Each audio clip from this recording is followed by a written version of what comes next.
How much money can you actually make renting your camper? I'm going to go over my numbers from the last couple years. I've been renting campers for about 5 years now, and I've got 3 campers. And so I'm going to show you my numbers so that you can kind of get an idea of what your camper is actually worth and maybe what you're missing out on. Hey, my name's Megan. Like I said, I've been doing this for a little while, and I'm creating free content to put on YouTube so that you guys can have a little more information about how to get started renting your camper. Let's dig in. Okay, my very first camper that I had was a 2011. It was a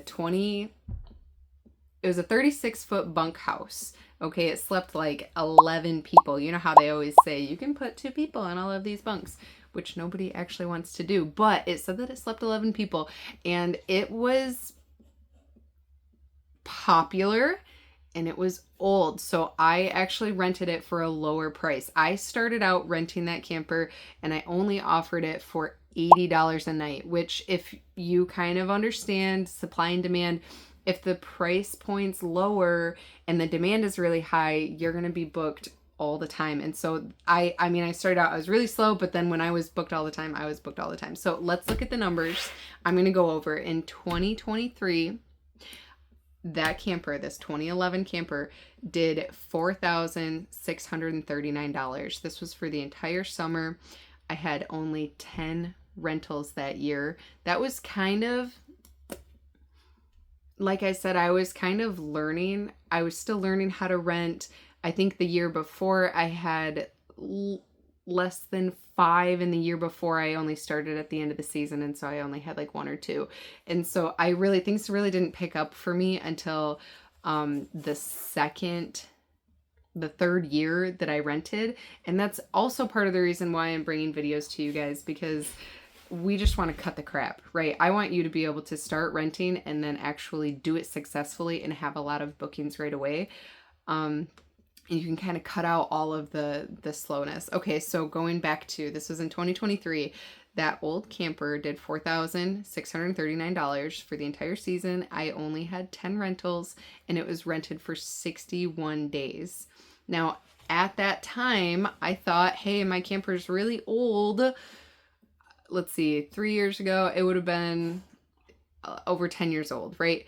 And I thought, I should rent it for $80 a night.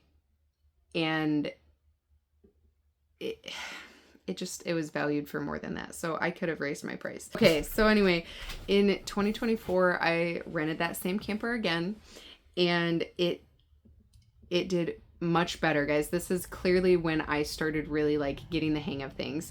Okay, I over doubled my revenue. I did $11,848 that year, and I had 22 rentals. That's over double the number of rentals. Okay, I was really figuring things out, and I was busy all the time. It went out for 124 nights. That's a lot. Okay, that I did really well. I still had my price set at $80 a night.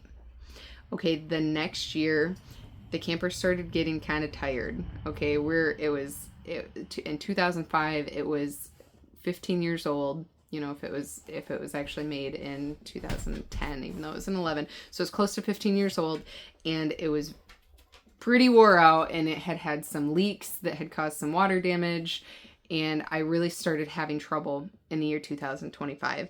I did $6,883. I had refunds that I had to give. I had 1 or 2 canceled bookings because they didn't like the condition of the camper.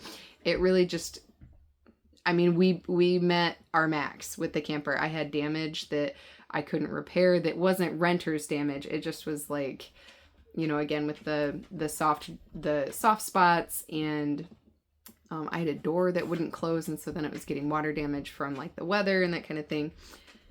So $6,800, 14 rentals, which is still better than 2023, right? 65 nights, that's pretty similar to the same amount of nights. I had raised my price, so I went up to $95 a night, and my camper still rented quite a lot. Obviously the issue wasn't the price, the issue was the condition of the camper. And so looking at the 2 years where If you look at 2023, it rented for 62 nights. And in 2025, it rented for 65 nights. But the difference in revenue is almost $2,000 just because I raised the price by $15 a night. And so that's significant, right? So you want to work on your pricing. You want to get your pricing right. Now we're going to talk about another one of my campers. I have, it was a little bit smaller. It was another bunkhouse. It was 33 feet long, and it slept again 2, 4, 6, 8, 10, like 10 people, 8 to 10 people. And I still am renting this camper. This is a 2028 or 2017, and it's still in pretty good condition. It's starting to get a little wore out. It needs a little love, but it is still going really strong. And so I started in 2024. I only started partway through the summer. This was when I was really kicking it with that old camper, and I was like, hey, let's get number 2 going. And so I started in the middle of the summer. The total revenue was $5,810, and that's for July, August, September, basically I think maybe a little bit in October. So in three and a half months, I had 9 rentals. It went out for 84 nights. So this camper pretty clearly was more popular than even my older camper, probably because it was a little bit nicer. I rented it for $130 a night. Okay.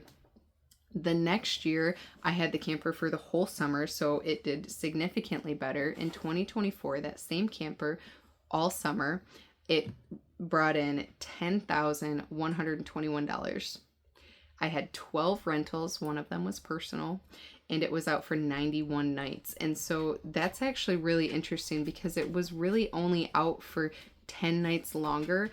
But I think because it rented during the high season instead of more, because that first summer I really had it going out like September, October. I think even I had a little like hunting season, and so it was a little bit in the winter or in November. And the rate was much lower. So even though during the high season, I had it renting for $130 a night. Once we got into that off season, I lowered the rate. And so that brought the revenue down quite a lot, but it was still able to rent. And so going back, we're looking at 2025. I didn't do any hunting. I didn't get any hunting rentals. I was pregnant and I decided not to push it. And so we're still looking at 91 nights, but that price point stayed high. So that price point stayed at $130 a night. And that's why my revenue was so high, $10,100. And that's pretty good. So that was in 2025. That same year, right, we're looking at, I came out of a really good season in 24. One camper was doing great, booked all the time. I brought on another. 2024 ends. At the beginning of 25, at the end of April, I bought a camper to be ready for the season because I wanted to rent it for the whole season. If you're going to make an investment, right, you kind of want to get the most out of it. So I really wanted it at the front end of the season so I could rent it all summer. So I bought us a little bit of a smaller camper. I thought it was nicer. It's a 2018. It is nicer. So I kept my price up a little higher. Now this one is a different offer, so it doesn't compare directly like the other two. I bumped the price up a little bit to $150 a night, right? That's the highest of all 3 of my campers. That's the highest one I have offered. And it rents differently. I think because the price is higher, it doesn't rent as frequently. So let's look at the numbers. In all of 2025, it did $8,499. Now that's that's less than what the bigger one did. I had 12 rentals, and it was booked for 41 nights. And so let's talk about what that means. This camper, it's priced at $150 a night versus my other one that rented well was $130 a night. So it's a little more expensive, which means people are going to want it for maybe like a shorter weekend. It's a little bit smaller, so it's not as friendly for like a big group of people who, like a large family who's bringing their kids. and wants to camp for a whole week, it does have bunk beds, but it's sort of like, I think people were kind of treating it as just like the weekend rental. And even this year, that's still primarily how it goes out, is just for weekends. It's really not being used for week-long trips. And it's smaller too, and so some people were towing this camper. Because it's smaller, I allow other people to tow it.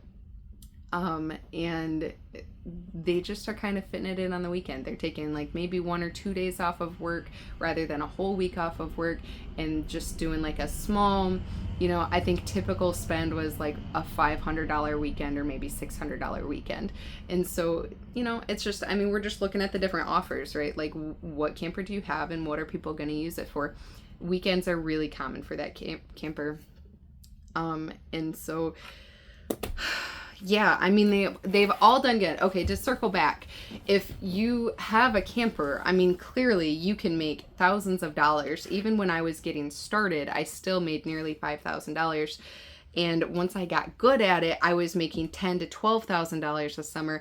And this is for me in Michigan. I have a season that's good, basically Memorial Day to Labor Day, and then I get a little bit of rentals outside of that season, but that's like the primary season for me.